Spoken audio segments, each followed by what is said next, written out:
Joining us now to review some of the headlines of today's newspapers from around the world is Arise News analyst Emmanuel Efene, the great Malabite, the third Malabite to show up this morning.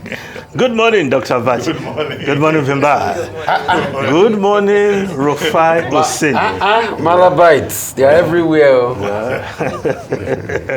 Abraham Agbodo, it was a few years behind us, Ruben.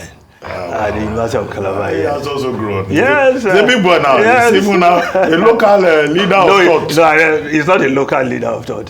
He's based in Ughelli, my city. Wow. Described by the British as the Great Ughelli Kingdom. Yes. He's there in the building. Do you know where Ughelli is on the map Oh, of Nigeria? well, Ughelli used to have the likes of better glass of those days. Very industrial city. No, I'm asking Vimba. Does you know where Ughelli Well, is? it's because she has not traveled beyond Calabar and Okay. Lagos. Wow! How did I catch a stray bullet in the crossfire? Sorry. Anyway, I know there's a school called Government College, Ughelli. A very prominent Very school for that very matter. prominent Very school. distinguished. Of course, Prince Udoka back when I was there for his higher school certificate. Oh, very prominent. So, Ruben, don't underrate Ughelli, the great Ughelli Kingdom. Very great. Now we start the review with this day Nigeria's newspaper of record. We start with the story above the lead. Tinubu, slain army officers, soldiers will be given befitting burial, national honors. Charges National Assembly committees to be cautious in summoning heads of ministries, departments, and agencies. Killers of military personnel must be seen, treated as criminals, Diri declared. That's Governor Diri. Senate warns against harassing, punishing innocent Nigerians. And I think this is very key because you don't deal with criminality with another form of criminality.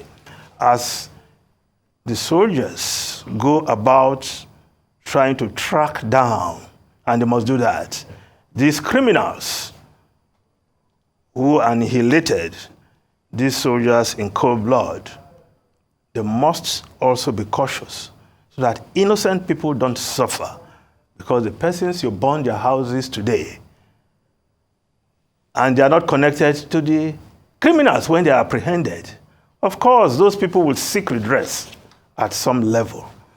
So I think that is a timely caution as the nation mourns these soldiers, as the military mourn these soldiers, and as they go after the perpetrators of this heinous crime, they must also not commit other crimes in killing or destroying the property of innocent Nigerians. I think it's very key. We emphasize that. Now, the lead story of these days, CBN, we have settled all valid Forex backlogs, declares all encumbrances to market confidence, Nigeria's ability to meet its obligation now totally behind us. Naira makes significant gains, reaching 1,490 Naira to the dollar at the parallel market.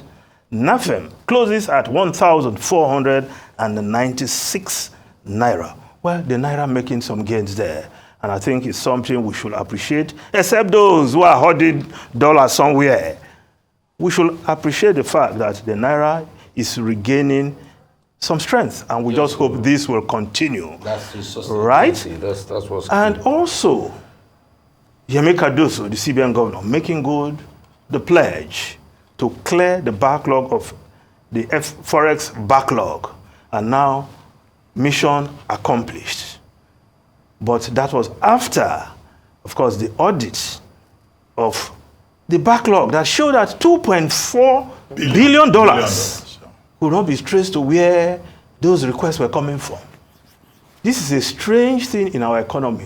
And there must be some persons behind those claims.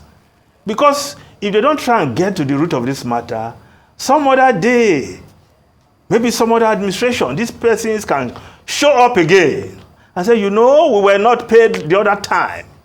So we need to get to the root of that matter, those behind that $2.4 billion unrealistic claim.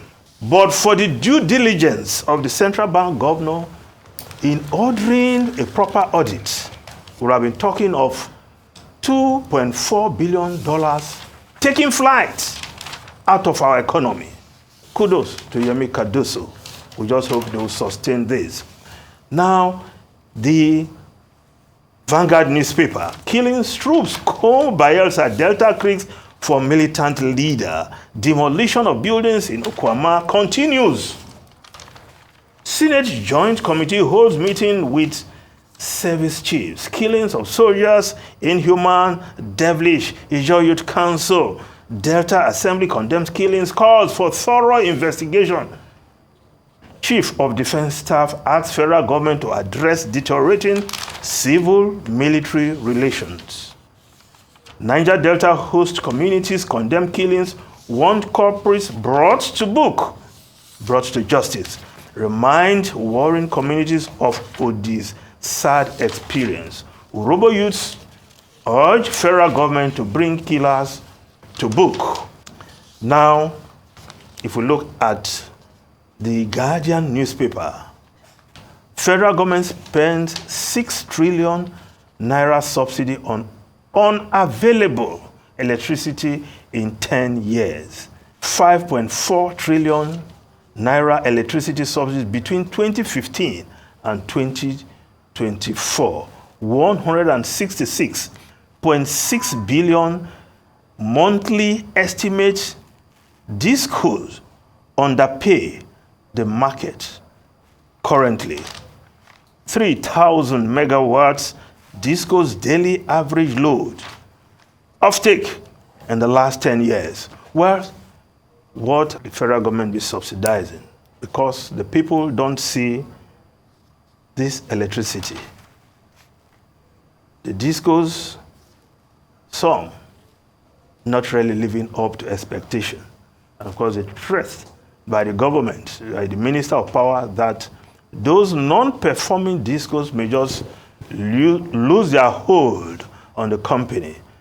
But so much on electricity subsidy, well, the government not wanting to incur the ire of the people, saying that for now, they will not touch subsidy on electricity, even with a long pole. Now, the Punch newspaper, Naira rebounds to 1,400 Naira to the dollar as speculators offload Forex. Naira appreciates at parallel market, official markets. Operators foresee 1,200 to the dollar in weeks. CBN tightens news on currency speculators. Completes payment of $7 billion Forex backlog. Now, the Business Day newspaper, Nigeria gets most payout from share in first since 2020. Yes, Nigeria has regained its position as the biggest recipient of payments from share, as production, entitlement, royalties, tax, and fees to the government in 2023 amounted to $4.92 billion, the highest in 4 years. This according to reports given by Shell. Now, the payout to Nigeria increased by 8.85% compared to the previous year, representing 16.67% of Shell's total payment to 26 countries. New data released by Shell shows. Now, the Business Day reported also on the front page of the Business Day. Airpeace maiden London flight fully booked amid scarce cheap tickets. Yes, Airpeace will be making that maiden flight to London. Yes, Gatwick Airport, that's where they'll be landing on March 30. But that flight currently fully booked because Airpeace, Nigeria's biggest airline right now, has done what we expect a patriotic company to do. They have slashed fare between Nigeria and the UK. And right now, a return ticket economy class costs 1.2 million naira. You want to say that's still high, but of course, compared to what foreign airlines are charging, they're charging 3 million for the same route, the foreign airlines. Business class Airpeace is 4 million, while the foreign airlines are charging as much as 8 million for business class. So you can imagine why that flight is already fully booked. And I hope once that first flight takes off, of course, Nigerians will be enjoying the benefits of a national carrier, a Nigerian carrier rather. I don't know why we cannot even dub it a national carrier by now. A Nigerian carrier doing so well, bringing down the airfare, and I'm sure before long, the foreign airlines will know that they cannot take Nigerians for a ride. Because what they charge for the same flight from Ghana to UK is not as high as what they charge Nigerians. Of course, now we have an option. Kudos again to Air Peace. Now, the New Telegraph newspaper, reps approve new salaries allowances for judicial officers, extend 2023 supplementary budget execution to June 2024, proceed on Easter Salah break till April 16. Yes, the Daily Sun newspaper also has that story. Reps jack up CJN, other judicial officers' salaries. Only federal courts affected. Well, I'm sure the other judges at the state level will also want to be part of these goodies that is coming the way of the judiciaries. Now, the story below the photograph in the Daily Sun, drama as NLC pickets Labour Party Secretariat, insists Abure sack, party threatens legal action. Now, let's look at the Nation newspaper. The Nation newspaper, public-funded foreign trips on hold for 3 months. Don't distract ministers with oversight invitations. President cautions lawmakers. This temporary measure is aimed at cost reduction in governance and intended as a cost-saving measure without compromising government functions. Yes, the directive by the president that from April 1, there will be a moratorium, a ban on public officers traveling outside the country. Well, the optics, the amount they will save, or you say good for the government, because the accusation has been that this government has not been showing enough example when it comes to cost cutting. Well, this one measure the president had put in place, but it's for 3 months. After that, maybe the junketing can resume. Daily Trust newspaper, controversy trails leaked list of terrorist financiers. NFIU disowned memo. 4 of 6 indicted BDCs not registered with CAC. Case already in court, government officials. Breakdown of terrorism financiers in Nigeria. 15 entities identified, 9 individuals, 6 bureau de change also identified. Why this is becoming now controversial, I don't know, because the government need to deal with those who are behind financing of terrorism that has brought this country to the brink of lawlessness in certain parts of this country, where bandits, terrorists can just move about and kidnap Nigerians, kill innocent farmers, and as if we're in the state of nature. No, we are not. We're in a lawful society with a democratic government in place. The CNC, the commander-in-chief and the president must take charge and ensure that those behind terrorism financing are brought to book. Now, the foreign newspapers quickly, the Times of London defeats deal blow to Rwanda migrant bill. Yes, Lord's vote will put lives at risk. Yes, cleverly. The Home Secretary is saying the vote against a Rwandan bill is putting lives at risk. But, of course, Rishi Sunak's flagship policy, taking migrants to Rwanda, is still on hold because Rishi Sunak suffered another blow in his Rwanda bill last night after a series of heavy defeats in the House of Lords. Will delay the first flight till sometime in June. Now, the Washington Post newspaper, quickly, U.S. sets tough limits on gas cars. Biden's biggest climate action thus far. Emissions rules are bid to speed up shifts to electronic vehicle. Also on the front page of the Washington Post, Trump in catch jam, loath to file for bankruptcy. Maneuver could alleviate fiscal difficulties, but hot image as a business tycoon. Yes, Donald Trump is facing dwindling options to pay the fine from that case, that fraud case in the New York court. Over $400 million. Ruben, Vimbai, and Rufai. Let me comment on 3 topics quickly. First, today is World Poetry Day. Yesterday was International Day of Human Happiness. The UNESCO introduced World Poetry Day in 1999.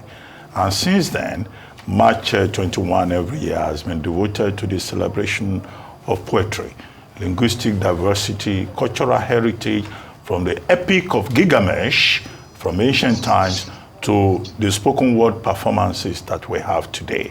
And this year, the theme is Standing on the Shoulders of Giants.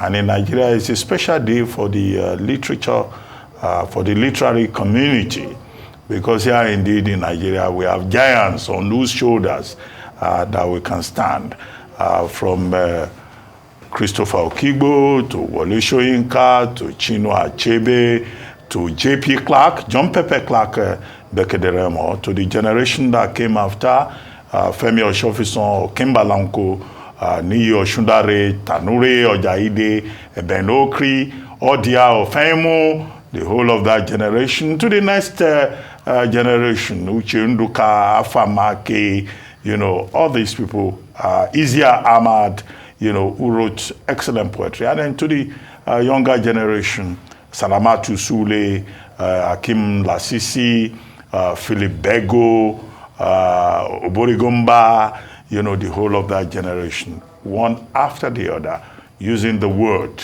exploring, the resources of language. So today is a special day in the literary community. And interestingly, there is an event, at a hotel today, I'm told it's strictly by invitation, where there is a special session with Professor Wole Soyinka, one of Nigeria's major, icons, and it's all about poets. He will be 90 this year on July 13, and World Poetry Day today is being used to celebrate him. But even if you can't go there, if you don't have the invitation, take a poem and read, whether it's Chinua Achebe or it's Tanure Ojaide or Barry Gumba or, some of the younger poets, or Gaga Ifowodo, I missed out his name, Remiraji, Usman, Usman. A long list you have. Quite a long list, however. This is not a session to give a lecture on literature. The second issue has to do with President Tinubu now saying that there is a 3-month ban on frivolous travels by heads of ministries, departments, and agencies. And this is a follow-up on the directive he gave in January, that government was going to reduce entourage. Now, President Tinubu has said, look, people, to cut costs, should not be traveling anyhow. Even more importantly, the Nigerian government is saying heads of ministries, departments, and agencies need to focus on their mandates, the assignments they have been given. Now, if you are the head of a ministry, a department, or agency, or government, there are 1,001 opportunities for you to travel all over the world, junketing all over the place and collecting ESTA code. I think it's a very good move by President Tinubu. And we are also hoping that this will be enforced. Because in January, when the president said he was reducing entourage, his personal entourage to 25 for international travels, 25 for local travels, 20 for international travels. He himself broke the rule when they went to Qatar. When they went to Qatar, they went with over 38 people. They exceeded the limit that the government himself, the president himself set. So we hope this time around there will be enough seriousness attached to it, and that we will get a feedback post-haste on what they are doing about the implementation of the Ronsaye report, which the president also said that he's supporting. Finally, the National Assembly yesterday, passed the Repeal and Amendment Act on the Access to Higher Education Act, popularly known as the Students' Loan Bill. Now, in June 2023, President Tinubu assented to it. Now, we were told that was going to be launched.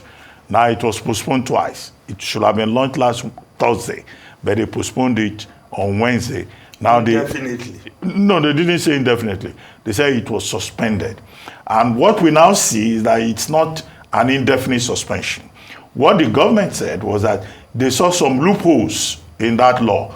Now they've gone back to the National Assembly.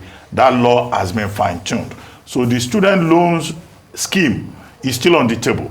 That's what has been confirmed now. And if you look at some of the amendments that the National Assembly has done, I think those amendments make sense. The weight is worth it. And what are those amendments? Now they are saying that you don't have to start repayment after 2 years of completing National Youth Service Corps. Now you repay when you can confirm that you have been employed. And if you have not been able to get a job, you as a student who enjoyed the loan, you will say, well, this is an affidavit showing that I have not been employed.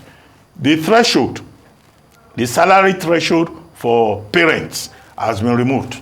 Now, again, number 3, you don't need to bring a guarantor, because who will go and guarantee anybody's loan? What if you disappear?